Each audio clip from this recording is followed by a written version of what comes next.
Kufunga si njaa ya kawaida, ni njaa ya makusudi kwa ajili ya Mungu. Maana halisi ya kufunga na kuomba. Kufunga si njaa ya kawaida, ni njaa ya makusudi kwa ajili ya Mungu.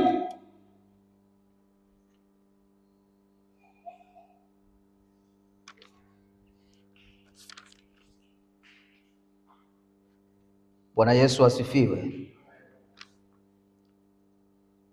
Si kuonga Mungu,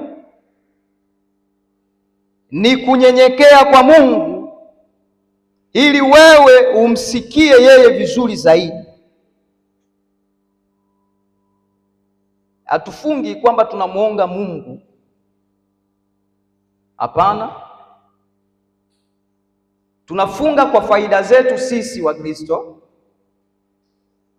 kwamba maana hicho kitendo tunapofanya, manake tunanyenyekea kwa Mungu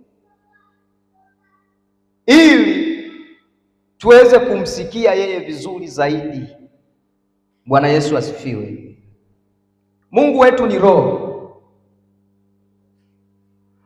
na anaoperate mambo yake sana kupitia roho.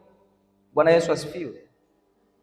Kwa hiyo ili uweze kukutana na huyo roho, manake ni lazima huu mwili ukae kando kwanza kwa muda.